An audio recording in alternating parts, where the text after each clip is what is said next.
Bienvenue dans Éclat de voix, le podcast des prises de parole engagées qui bouscule, fait réfléchir et donne des ailes pour s'exprimer.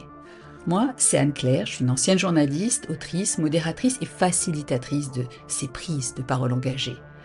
Mon leitmotiv pour nous tous, dire plutôt que taire. Les mots que nous déposons ici avec mes invités ont pour vocation de vous donner l'impulsion pour oser à votre tour faire entendre votre voix.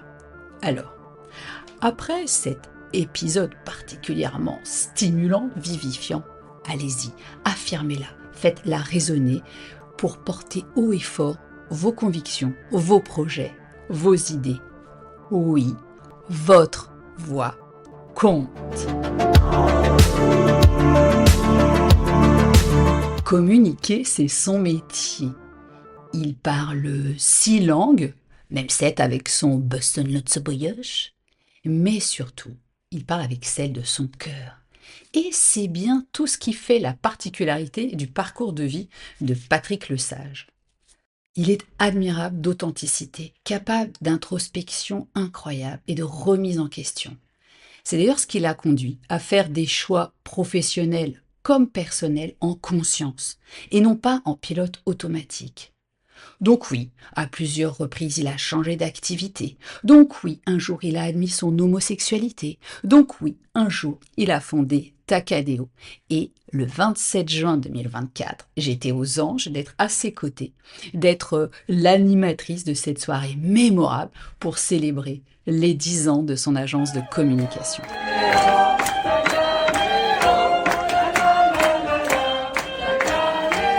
Je vous le répète à l'envi.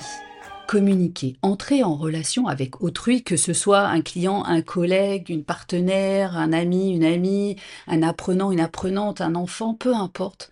Communiquer prend racine en nous, dans nos profondeurs.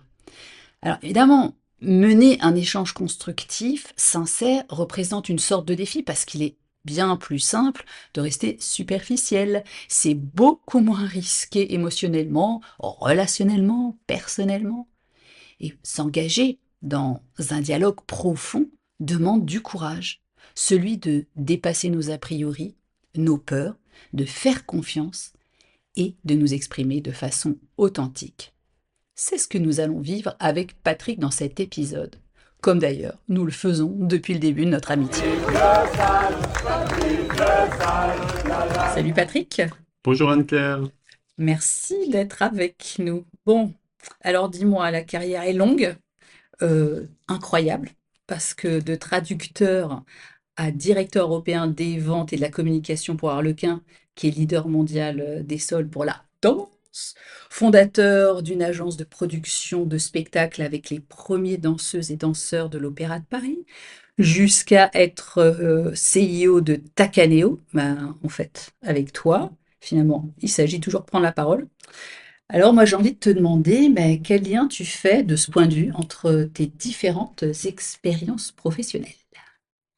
Alors je dirais que ce qui m'a animé tout au long de ma carrière professionnelle, c'est la passion. La passion pour ces différents métiers et finalement faire de mes passions un métier et un métier de mes passions. Mais si on y réfléchit un peu plus loin, finalement, même si ce parcours semble un peu inhabituel, puisque passer de traducteur, où finalement on traduit la pensée ou l'écrit de l'autre, j'en suis maintenant l'auteur ou l'acteur, en tous les cas, des messages qu'on peut transmettre à travers les campagnes de communication, les différents supports de com qu'on produit pour nos clients. Mais je pense que ce qui m'a finalement toujours animé, c'est cette volonté de transmettre un message, de faire passer un message, de lui donner du sens et bien sûr de le rendre percutant. Je pense que c'est aussi la curiosité qui m'a toujours animé. Et quand on est curieux et qu'on veut sortir, en tous les cas, de sa zone de confort, et c'est vraiment quelque chose qui m'a, entre guillemets, poursuivi et qui continue à me poursuivre, puisque quand je n'apprends plus rien, je m'ennuie, et donc je me lance un nouveau challenge, et les différents challenges que je me suis lancé sont le reflet, en tous les cas, de de cette curiosité, de cette envie d'aller vers des cultures étrangères aussi, puisque je parle 6 langues, donc c'est aussi une façon justement, je trouve que visiter un pays quand on en parle la langue, c'est évidemment une approche tout à fait différente que quand on reste finalement étranger dans un pays, puisqu'on n'en maîtrise pas ni la langue ni les codes. Donc c'est, oui, je dirais que le trait d'union entre toutes ces expériences professionnelles, c'est la passion, la curiosité, l'envie finalement d'apprendre, l'envie d'aller vers de nouveaux terrains, de nouveaux univers, de nouveaux terrains à conquérir. Et je pense que je suis un bâtisseur. J'adore commencer de zéro. Je veux dire, j'ai beaucoup d'exemples que je pourrais citer. Voilà, lancer une agence de production de spectacles avec les plus grands danseurs, puisque c'était uniquement des premiers danseurs, premières danseuses et danseuses étoiles de l'Opéra de Paris, avec une créatrice, voilà, pour une des productions qui s'appelle Li Qingyin, qui est en fait une grande créatrice qui est la fille de ses parents, par définition, qui avait lancé la révolution de Tiananmen, et donc une femme hors norme qui a fui son pays par les réseaux parallèles, puisque ses parents avaient eu le temps de prendre l'avion, mais pas elle. Donc voilà, ce sont toutes des rencontres assez exceptionnelles. Une autre a été celle avec Dorothée Gilbert, donc qui est danseuse étoile à l'Opéra de Paris et pour qui j'ai eu la chance, l'honneur et le plaisir d'être son agent. Donc là aussi, ça a été de très belles rencontres avec des marques potentielles pour lesquelles elle souhaitait devenir l'égérie. Par contre, ce dont je me suis rendu compte, c'est que souvent les gens préféraient rencontrer l'étoile que l'égérie. Mais voilà, ça a été des rencontres assez marquantes. Disons que c'est quelque chose qui me vient, je pense, de ma grand-mère maternelle, en fait, qui, voilà, quand elle recevait le dimanche midi, avait toujours l'art de rendre la table très accueillante, très fleurie. Il y avait vraiment cette philosophie de l'art de la table qui était très présente chez mes grands-parents, qui a été transmise à ma mère et que finalement j'ai reproduit. Et donc moi, spontanément, quand j'organisais des soirées, ben, je scénographiais tout. Alors d'abord pour moi-même, pour ensuite des amis me l'ont demandé. Et là, je le fais pour des clients, donc finalement, on me paye pour ce que j'aime faire. Et du coup, je le fais évidemment avec beaucoup de passion et ça me détend. Créer des univers, ça me détend. Créer un décor de table, j'adore l'art de la table. C'est une façon de me détendre, donc quand le travail est détente. Waouh! Tu concilies plein de choses. Moi, ce qui me frappe en t'entendant, malgré tout, c'est quand même ce lien à la parole au sens universel du terme, pas juste au fait de parler, le fait de transmettre des messages, que ce soit à l'oral quand on fait de la traduction, que ce soit malgré tout un spectacle. C'est quand même une forme de traduction d'une émotion, d'une parole, d'un message. On parle d'engagement, tu parles de curiosité, ben, c'est aussi quelque chose qui m'anime, donc ça résonne quand je t'entends et je me dis tout ça, ça fait un beau patchwork pour créer quelque chose de magique qui te ressemble.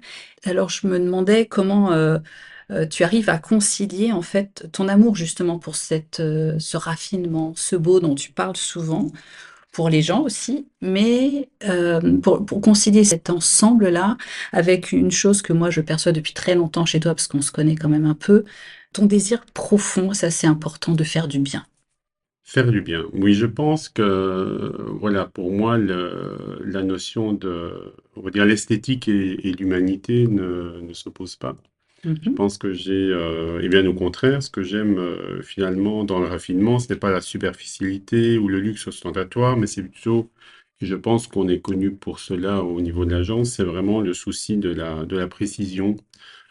C'est la recherche du détail qui va faire toute la différence. En fait, c'est vrai que on accorde et j'accorde une importance assez, on va pas dire obsessionnelle, mais assez marquée aux détails qui vont faire la différence, en fait. C'est vrai que ce soit au niveau des productions de l'agence ou des décors qu'on peut proposer, il y a une notion d'authenticité qui est importante pour moi. C'est vrai qu'on ne se contente pas d'acheter la décoration dans un pays d'Asie et de la revendre avec une marge de 10%. On travaille vraiment sur des scénographies avec des artisans locaux J'ai là aussi beaucoup d'exemples. On avait notamment créé un décor sur le thème de l'Amérique latine, inspiré ou à travers les yeux de Frida Kahlo. Et donc pour exprimer et pour symboliser tout son art, on avait donc produit un mur de fleurs et c'est une amie artiste donc qui a produit 1000 fleurs différentes en papier de soie qu'elle avait préalablement fait déteindre et décolorer à travers les vitres pour que le soleil en fait finalement décolore le papier ou qu'on arrive vraiment à presque cette impression de pétale naturelle. Donc voilà, ça c'est sûr que ce sont des éléments qui vont contribuer à faire d'un événement ou un succès. C'est souvent l'attention aux détails et l'authenticité. Je pense que voilà, j'ai une fidélité en amitié et Je confirme. je dis toujours, mes amis sont ma force. Enfin, je veux dire, j'ai des amitiés qui datent vraiment de l'école maternelle, donc et j'ai quand même, ça fait quelques années que j'ai quitté l'école maternelle. Euh, Ça ne se voit pas.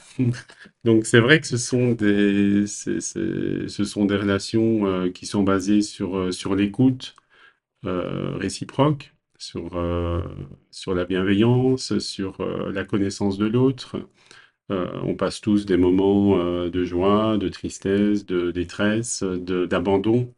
Et voilà, le fait de pouvoir compter sur des amis véritables, je pense que ça se traduit aussi par des notions d'authenticité, pas de faux semblants, être tel qu'on est, être à l'écoute. Ce sont finalement des éléments qui sont présents dans une vie privée, mais quand on les transcrit dans la vie professionnelle, je pense que ça se ressent dans la façon de travailler, dans l'approche qu'on a vis-à-vis des personnes qui travaillent pour nous ou avec lesquelles on travaille. Les clients, forcément, le sentent. Alors, figure-toi qu'en venant pour enregistrer ce podcast, j'écoutais dans la voiture un autre podcast, Vlan, dans lequel était interviewée Marie Robert. Marie Robert, c'est une philosophe qui a fondé Philosophie Sexy. Et elle vient de publier un livre sur le réconfort. Elle dit, elle a mis 9 pistes d'entrée pour le réconfort en expliquant que le réconfort, c'est pas juste se mettre sous un plaid avec un bon thé, c'est quelque chose qui va permettre de reprendre pied dans une action et d'aller dans une direction là où on se sent un peu perdu. Et figure-toi que la porte d'entrée, c'est la beauté. Elle explique alors je le traduis avec mes mots, mais elle explique que le fait de s'émerveiller de quelque chose, que ce soit, mais comme tu viens de le dire, une œuvre, ça peut être, elle parlait d'une enfant qui s'émerveillait d'un trombone ou de son fils qui s'émerveillait des feuilles dans le caniveau. Elle expliquait que c'est un moment aussi de pause, qui est de plus en plus difficile d'ailleurs à trouver dans nos vies agitées, mais que c'est quelque chose qui va nourrir. Donc c'est amusant que tu traduises ça, toi, d'une manière en- dans ton univers professionnel, finalement, que tu te nourrisses de cette beauté pour amener à toi et aux autres du réconfort. Alors je te remercie. Est-ce que oui, tu voulais me dire quelque chose? Oui, ben, j'aime beaucoup le mot réconfort, si on le, on le déstructure. Et tu soulignes très bien, c'est vrai que j'aime m'émerveiller de l'infiniment petit, parce que c'est vrai qu'infiniment petit, parfois, on n'y prête pas trop attention. Mais je suis convaincu que voilà, les petites choses, que ce soit dans la nature, que ce soit dans tout ce qui nous entoure, et c'est une des valeurs que je voulais transmettre à ma fille, c'est justement s'émerveiller de l'infiniment petit, s'émerveiller aussi ou avoir des... Moi, j'ai vraiment les parfums de mon enfance qui seraient le lilas, le muguet. C'est vrai que j'ai voulu aussi lui transmettre, je l'ai fait souvent sentir, je fais souvent sentir du muguet, du lilas, ce sont un peu toutes les références que j'avais de mon enfance, la découverte du jardin aussi au printemps, en s'émerveillant des personnages. Voilà, c'est toutes des choses qui pour moi, parce que ce que je voulais dire aussi au début, c'est que la transmission est importante pour moi aussi.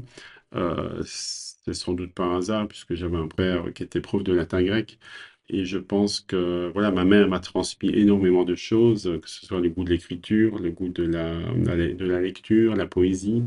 Donc je pense que ces valeurs de transmission et cette transmission, elle est très présente dans la danse aussi, puisque les pièces chorégraphiques ne sont pas annotées. En fait, il y a une transmission qui se fait du chorégraphe au maître de ballet, du maître de ballet au danseur. Donc il y a cette transmission qui finalement se fait sans écrit, sans support écrit. Et c'est assez fascinant, justement, de voir comment, pour avoir assisté aussi à des créations en studio, c'est assez fascinant de voir justement comment le chorégraphe va demander, en tout cas au danseur, de transmettre son intention. Il a l'intention et oui, le danseur, et c'est assez fascinant quand on voit des danseurs étoiles qui sont en processus de création, parce qu'en fait, déjà au moment où la pièce est en train de se créer, ils sont dans l'interprétation. La puissance du corps, l'intelligence Oui. corporelle est incroyable. Alors, dans cette idée du beau, qu'est-ce qui, toi, te permet d'éviter le syndrome de l'objet brillant? Parce que je trouve qu'on est quand même dans une société où, malgré tout, ben, l'illusion, le clinquant servent souvent à masquer à la fois les défauts, mais aussi le mal-être, les malaises des gens qui, en apparence, comme ça, et ben, évidemment, c'est amplifié avec le phénomène des réseaux sociaux, semblent avoir une vie merveilleuse, vivre des choses extraordinaires, mais qui au fond sont complètement brisées ou masquent quelque chose d'un peu plus noir, comme s'il n'y avait plus de place non plus pour nos parts d'ombre. Donc toi, comment est-ce que tu arrives à ne pas tomber dans cette espèce d'appel là au waouh, c'est beau, ça brille de toutes parts et je me fais embarquer alors qu'en réalité derrière il y a peut-être quelque chose de plus sombre. C'est sûr que nous vivons dans une époque où l'image prime souvent sur le contenu, l'image immédiate, puisqu'on est confronté à un flux d'images qui devient et même entre images réelles et maintenant irréelles ou créées par l'intelligence artificielle. Et je pense qu'au début de l'intelligence artificielle, on a tous vu le pape François en doudoune blanche et on s'est tous dit c'est quoi ce truc? Enfin, et puis on s'est C'est dit vrai. ah oui, en fait c'est pas c'est pas lui. Donc oui, il y a cette superficialité ou cette artificialité qui est propre aux réseaux sociaux. C'est sûr que quand on est mal et qu'on va un peu moins bien, on va pas le poster sur Insta, mais est-ce qu'on n'a pas besoin aussi un peu de rêve, un peu de magie, un peu de lumière dans ce contexte qui n'est pas toujours facile? Je pense qu'il est aussi important de vivre l'exceptionnel au quotidien, mais je veux dire, c'est pas, on peut vivre l'exceptionnel au quotidien simplement en ayant une jolie table avec des bougies. Donc pour moi, c'est aussi ça, la magie, mais je pense que ce qui compte surtout, c'est l'intention, Oui. finalement, l'intention, la Mm. cohérence, et ne pas confondre visibilité. Et c'est une espèce de show qui ne serait pas authentique. Enfin, on revient toujours un peu à l'authenticité, mais je pense qu'il y a moyen enfin, on a besoin aussi de moments un peu hors normes, de moments exceptionnels, de vivre des choses qui nous choquent, qui nous sortent de notre quotidien et de notre grisaille, en tous les cas de la grisaille Luxembourgeoise. bourgeoise. Donc c'est toujours se demander finalement, c'est pas le brillant pour le brillant, mais c'est essayer de trouver un sens à ce qu'on fait. Mais on en revient à cette notion du beau réconfortant de Marie-Robert qui évoquait encore aussi le fait qu'il y a quelque temps de cela, le musée du Louvre a envoyé des copies dans des services de soins palliatifs et ils ont vu mais des choses extraordinaires. Des gens revivre leur fin de vie, mais de manière, je dirais, beaucoup plus intense, avec ce beau qui les entourait. Donc tu as raison parfaitement. Et je vais dans ton sens que c'est aussi ce qui nous permet cet émerveillement, ben, de donner un sens aussi au chemin qu'on fait tous dans la vie et qui parfois peut être chaotique. Alors, sur ce chemin, toi, quelle stratégie t'as trouvé ou t'as adopté pour à la fois affirmer ton style, assumer pleinement ton identité, plutôt que de te conformer aux normes sociales actuelles? Alors, tout d'abord, ça n'a pas été une stratégie. Je pense que ce serait, j'adore faire des stratégies de communication, j'adore faire des stratégies commerciales, mais le parcours personnel, peut-on parler de stratégie? ou doit-on plutôt parler de chemin? Voilà, on emprunte tous un chemin. Je pense que ce qui m'a caractérisé, c'est voilà, d'avoir fait vraiment un très gros travail d'introspection, parce que nous ne sommes jamais que le résultat de notre éducation, et nos parents eux-mêmes ne sont le résultat que de leur éducation. Donc, forcément, chacun fait du mieux qu'il peut, mais avec une part d'inconscient et de reproduction de schémas hérités du passé, que ce soit des parents, grands-parents ou arrière-grands-parents. Donc c'est vrai que je pense qu'un travail d'introspection permet vraiment de s'affirmer, de savoir qui on est vraiment, de creuser. Je pense que voilà, la psychanalyse a été le plus beau voyage que j'ai pu faire. C'est celui que j'ai fait au plus profond de mon âme, comprendre qui je suis, qu'est-ce qui m'a influencé, voir aussi ce que je veux être, avec qui je veux être. Je pense qu'il y a beaucoup de personnes qui préfèrent l'inconfort de leur situation plutôt que d'affronter le changement. C'est toujours, voilà, pour des raisons qui sont bonnes ou moins bonnes. Ça peut être aussi des raisons peut-être de confort matériel. Voilà, j'ai eu ce parcours de vie qui m'a permis de m'affirmer progressivement, d'avoir une vie très heureuse avec mon ex-femme. J'ai une fille adorable qui, mon ex-femme m'a aussi beaucoup accompagné dans ce cheminement personnel qui finalement a abouti à une séparation et une sexualité différente. Je pense que là aussi, ce qu'on voit en ce moment, principalement outre-Atlantique, fait réfléchir, parce que on est quand même en train de retourner 50 ans en arrière. Après les homosexuels, les transsexuels, les non-genrés, enfin, ce sera quoi? Bon, les migrants. Je pense que la Oui, photo qu'on a vue devant l'avion était quand même extrêmement choquante. oui, je pense que c'est un phénomène un peu mondial dans nos sociétés qui sont quand même honnêtement assez malades et je suis d'accord avec toi, ce retour en arrière peut faire peur.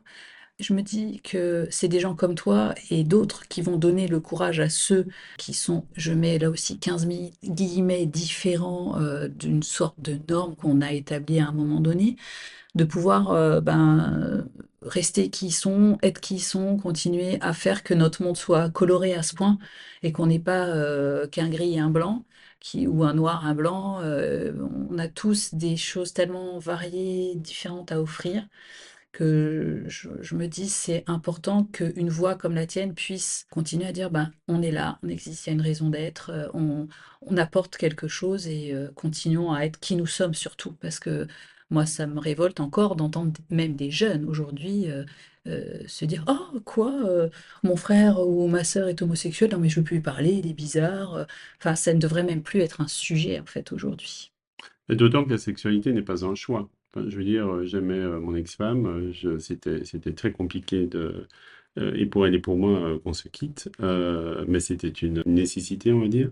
Mais ce n'est pas par choix. En fait, c'est ce que les gens souvent oublient. C'est pas quelque chose qu'on décide, c'est pas une décision qu'on prend. Enfin, j'ai évidemment beaucoup d'amis, hommes et femmes, qui sont dans les cas, mais il y a beaucoup d'hommes homosexuels qui rêveraient de fonder une famille, d'avoir une femme. Enfin, je veux dire, Oui, c'est pas si facile que ça. En fait, c'est pas, ce sont des parcours qui ne sont pas évidents. Ce sont quand même, et encore, on a la chance d'être dans une partie du monde qui ne tue pas les homosexuels, enfin, qui ne les lynche pas, parce que ça arrive encore. Donc, il faut là aussi s'en rendre compte.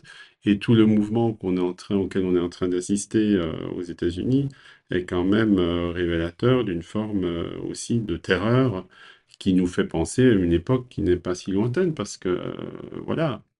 mais pour aller sur une note plus positive, moi j'aimerais que tu nous dises de quelle façon tu as transformé justement ces différences pour en faire une véritable force qui fait que tu as un parcours, et tu l'as dit dès le départ, alors tu parlais de différentes langues, tu parlais de différents centres d'intérêt, de la danse, du spectacle, des musées, etc. Donc finalement, ton parcours relie des mondes aussi parfois très variés, qui ne sont pas forcément faits spontanément pour se retrouver quelque part. Donc moi, je voudrais avoir ton secret. Je pense que le secret, c'est finalement d'être à l'écoute de soi-même. Si on n'est pas si on n'est plus en phase avec soi-même, avec qui on est vraiment, pourquoi rester dans une situation aussi inconfortable? Je pense il est important finalement d'être honnête envers soi-même. Après, oser être soi-même, c'est aussi prendre le risque de ne pas plaire à tout le monde. Euh, il y a peut-être aussi une forme d'audace, être audacieux, s'affirmer, finalement, peut-être apprendre à moins tenir compte ou ne même plus tenir compte du tout de ce que l'autre, au sens générique du terme, peut penser.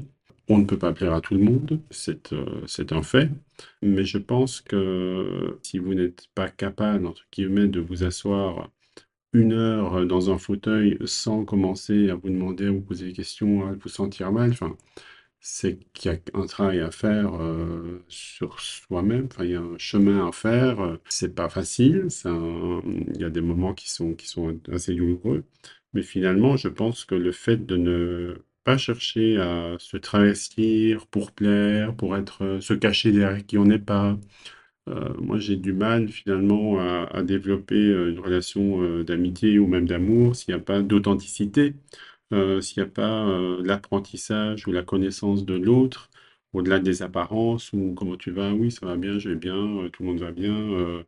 Oui, on a des moments où on va très bien, mais je trouve que voilà, dans une relation d'amitié, ce qui est important aussi, c'est justement d'être authentique, d'être vrai, d'être à l'écoute, mais aussi d'être capable. Alors moi, j'ai beaucoup de très bons amis et de très bonnes amies avec qui on vit des moments complètement fous. Enfin, on est capable de. Alors récemment, cet été, on faisait du yoga en attendant le bus en Suisse, enfin, parce que je revenais d'un stage de yoga d'une semaine et je lui disais c'est génial, on va faire du yoga, on va faire du yoga toute la semaine.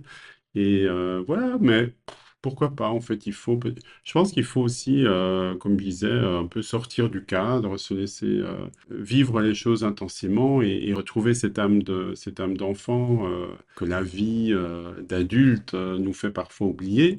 Mais c'est tellement génial. J'ai aussi une autre amie avec qui, voilà, quand on avait 12-13 ans, on avait des fous rires à n'en plus finir.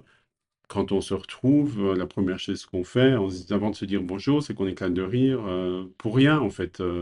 Enfin, pour rien ou pour tout, parce que on rit de tout notre passé, de tout ce qu'on a pu vivre. Et ça fait tellement de bien d'avoir ces moments de relâchement. C'est vrai que j'ai peu de temps libre, mais le temps libre que j'ai, je veux vraiment que ce soit un temps de qualité, avec des gens. J'ai la chance d'être entouré d'amis formidables, et tu en fais partie. Merci. Et je pense qu'on a vécu voilà, des moments de fête, hein, puisqu'on Oh a fêté oui, récemment les 10 ans de les Tacaneo, Caléos. Et... brillamment orchestré par Anne-Claire en tant que modératrice, on va dire Ah, animatrice, oh oui, et c'était. Jean-Michel qui nous a Ah oui, aussi quel aidés. souvenir.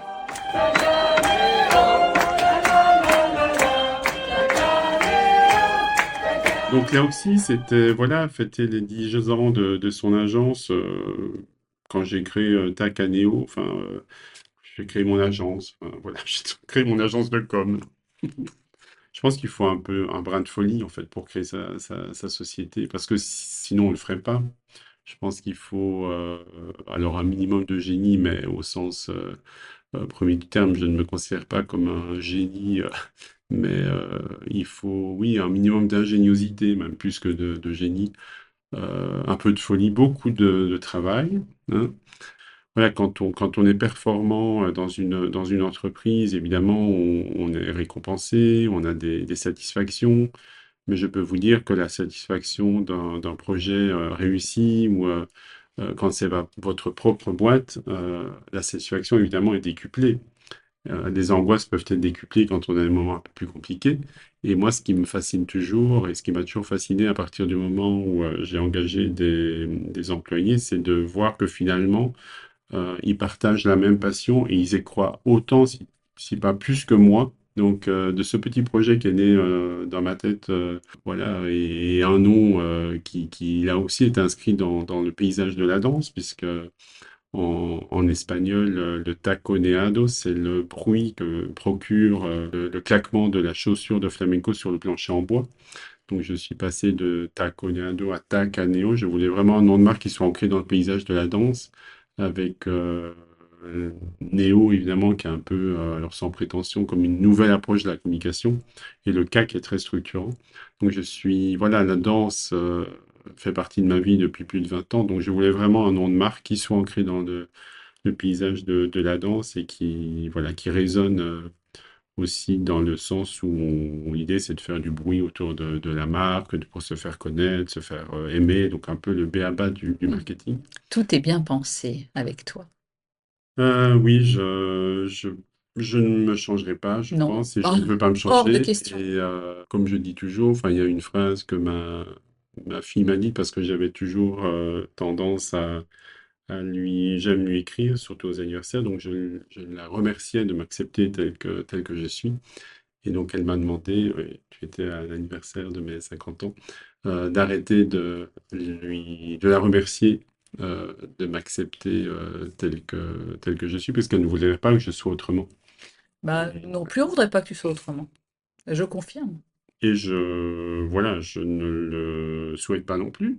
Mais voilà, le travail d'introspection permet justement de s'affirmer en tant que personne, en tant qu'individu, avec sa propre singularité. L'authenticité, je pense que c'était un peu le maître mot et le fil rouge de cet échange. Donc, on essaye aussi justement dans les projets qu'on pilote pour nos clients de trouver aussi, c'est vrai qu'on passe beaucoup de temps à s'imprégner de l'univers du client, de sa problématique. Alors, c'est vrai que c'est un investissement en temps qui n'est pas négligeable, mais on a vraiment à cœur de proposer des projets avec leur singularité, leur propre personnalité. On n'a pas de formule toute faite.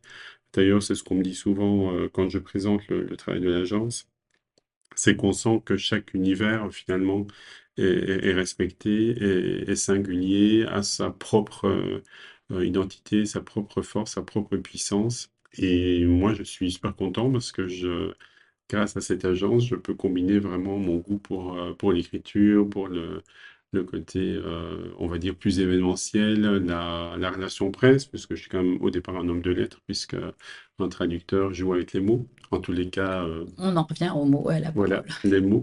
les mots sans les mots. Exactement.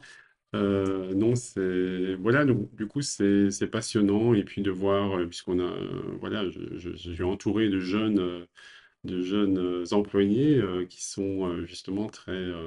C'est aussi une façon de rester jeune, en fait, de s'entourer de jeunes personnes avec tout leur enthousiasme, toute leur intelligence, parce que ça, je suis convaincu, voilà, que contrairement à ce que certaines personnes disent, la jeunesse, non, mais ils veulent plus travailler. Enfin, c'est faux.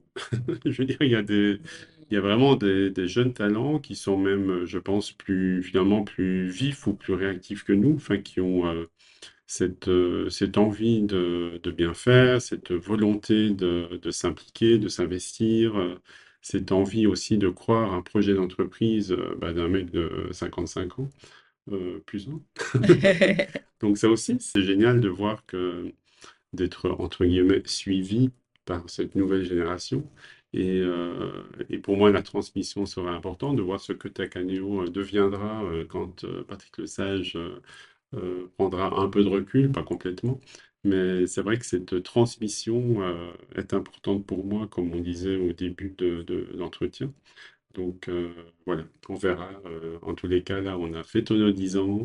On est parti pour au moins encore 10 ans. Et j'en profite pour remercier en tous les cas toutes les personnes qui ont cru en mon projet, qui ont cru en moi, tous les clients qui nous ont suivis et tous les partenaires, tous les amis, familles, parce que c'est vrai que quand on crée une société, ben, on a beaucoup de doutes, donc, et on a envie d'en parler. Donc, je me rappelle aussi d'une amie, Annick, parce qu'on prenait le bus ensemble, et je pense que je lui ai parlé 145 fois du fait que j'allais créer une agence de communication, et que ça allait être super, et que ça allait marcher.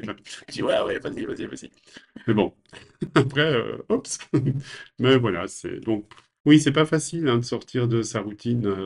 C'est pas facile personnellement, professionnellement, mais après, c'est tellement enrichissant. Et je dis toujours, on a la chance quand on a un bagage scolaire et intellectuel suffisant et qui nous permet justement de changer, parce que c'est vrai qu'il y a peut-être des personnes qui voudraient évoluer, qui voudraient changer, mais qui n'ont pas forcément eu et le bagage scolaire et la formation pour en avoir la possibilité.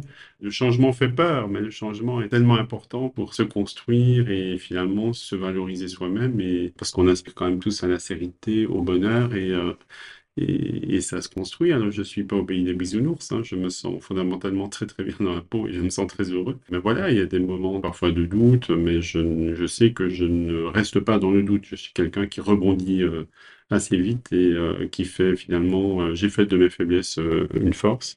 Et apprendre à se connaître, connais-toi toi-même, c'est pas moi qui le dis, je pense qu'on est pour moi. Mais connais-toi toi-même, c'est vrai que c'est finalement un peu, tu me posais la question de la formule magique ou de la solution.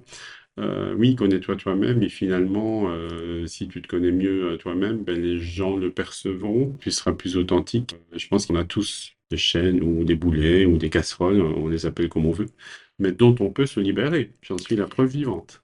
Merci. Voilà, ouf, un message d'espoir. On peut se libérer de nos chaînes. Merci. Merci Patrick d'avoir accepté de venir et puis de t'être livré comme ça à cœur ouvert, avec authenticité, avec véracité, avec tout ton être, avec qui tu es vraiment.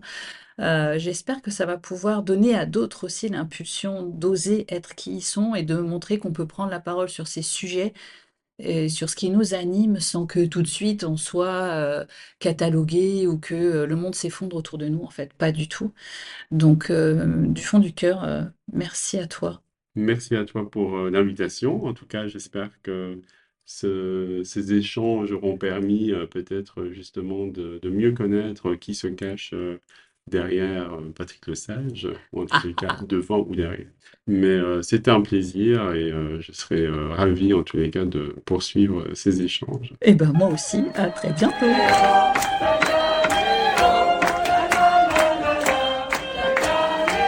Après cette écoute, une question. Quand avez-vous vécu votre dernier échange de cœur à cœur? Et une deuxième question. Avec qui? Et une troisième question. Qu'avez-vous ressenti? Lorsque chacun s'exprime, comme vient de le faire Patrick, de façon sincère, le dialogue devient un merveilleux processus créatif, une sorte d'alchimie collective dont il peut émerger des idées neuves, des aspirations insoupçonnées, voire parfois, quand c'est nécessaire, un consensus. Et alors, les liens se renforcent. C'est sur un tel terreau que s'est fondée notre amitié avec Patrick depuis le début. Et je suis certaine que vous aussi, vous avez su ou eu à un moment donné l'occasion de créer de telles relations avec quelqu'un. Alors prenez le temps de mettre cela à l'honneur. Et surtout, prenez le temps de vous poser pour aller à la rencontre de ce qui vous anime intensément. Et si vous ne savez pas par où commencer, rappelez-vous qu'un petit pas peut changer bien des choses. Vous pouvez démarrer avec mes séances de méditation qui ont lieu chaque jeudi matin en ligne de 8h à 8h30. Ma proposition, c'est de vous aider à transformer vos hésitations en affirmations, de vous sentir mieux dans vos baskets ou sur vos talons, qu'importe, au moment où vous aurez envie / besoin de prendre la parole. Pour les inscriptions et les infos, rendez-vous sur le site d'AnneClaireDelval.com ou bien dans la description, je vous mettrai le lien. Prenez aussi le temps de partager, d'étoiler, de commenter, de faire connaître ce podcast à tous ceux qui redoutent de s'exprimer, qui ont peur de s'affirmer, à tous ceux qui ont envie d'une bonne dose d'authenticité et d'inspiration pour se lancer. Et d'ici notre prochaine rencontre, je vous souhaite des éclats de voix authentiques, bien sûr.